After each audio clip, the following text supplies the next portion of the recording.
Hey guys, welcome back to today's video. Today's going to be a prediction between Stabenow, the incumbent Michigan senator. I think she was elected in 2008, but I'm not exactly sure. I'm sorry, 2006, but I'm not exactly sure.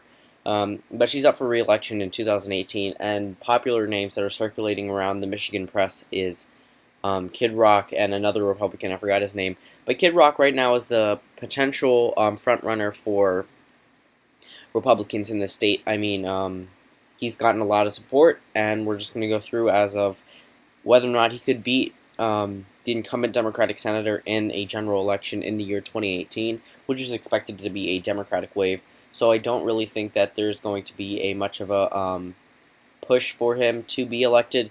But if he's able to convince the Michigan voters to vote for him, the same way Donald Trump did, he could possibly land a victory here. However, we're just going to go through past election results and reasons as to why they voted the way they did. So let's look at Michigan in 2016 versus 2012. This is 2016. There's enough Democratic counties you can actually count them instead of there being more Democratic counties than Republican ones. And then we move on to 2016, where we have Obama, who won by 10% in the state. You see a little bit more blue. It's not that much of it. It's not a drastic difference. However, it's enough to give Trump the victory by only 11,000 votes. So it's not really a drastic change. A lot of third-party candidates got a lot of votes here because both of these candidates were, of course, unpopular. But if you look in the upper part of Michigan, or if you look near Detroit, a lot of these counties that voted for President Obama did not vote for Hillary Clinton. Some of them voted overwhelmingly for Donald Trump that were former Clinton counties. Former Obama counties. This one county right here voted for Barack Obama, but voted for Trump 53.8% to 39.8%. This one also voted for Obama. So a lot more red. If you look at 2012, even though Obama won the state, let's look at the Senate map, the Senate county map. A whole lot more blue. A lot of blue up here. This is a Republican stronghold, especially even in 2012. Romney won this county by 60%, but Stabenow won this 51% to 45%. If you look in the 2016 presidential race, Trump won these voters 67.8% to 26.3%.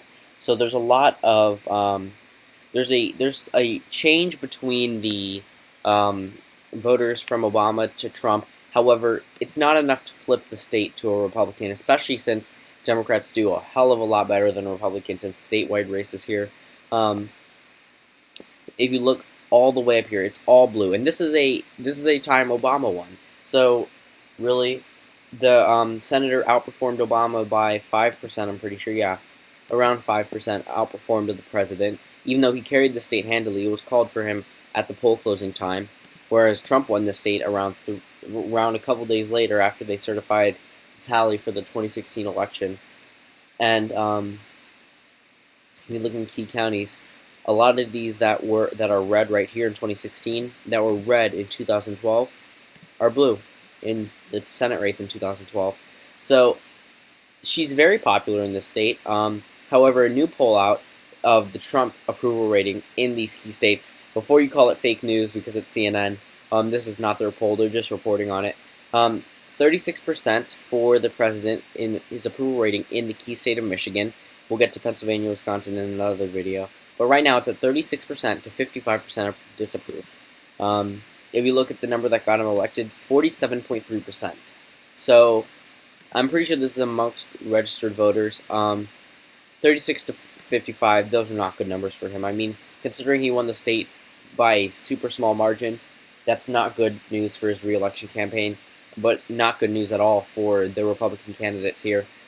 The president overall loses a lot of seats in the House, and we're looking at a possible flip for a Republican in a solid Democratic state set for the Senate. It's not going to happen. Even though polls may show Stabenow ahead of Kid Rock 50% to 42%, that's just an early poll. That's just some Republicans supporting this musician. After a while, it'll start to get old for them, and they're going to come back like the same way they did in 2012. So overall, I don't think that Kid Rock can win in this seat. But there's a long way to go. There's a long way to go until 2018 midterms.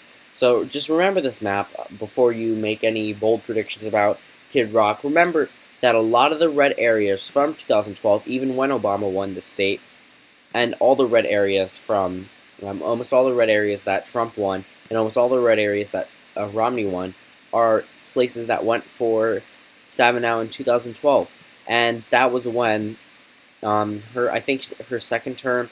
So she's pretty popular for a state that went for Trump, and it's not looking good for Kid Rock. I mean, 58% to 38% against a serious Republican candidate. Kid Rock may be perceived as a joke the same way Donald Trump was, and I don't think it's enough to, with an incoming Democratic wave, I don't think it's enough to push him over the top to flip the state. I think it'll be closer than it was in 2012 because a lot of Michigan voters have flipped from the Democratic side, but I don't think it'll be a win for the Republicans. So thank you all for watching. I know this one was short. I was out all day, so this one might be uploaded a little late. So thank you all for watching, and I'll see you tomorrow.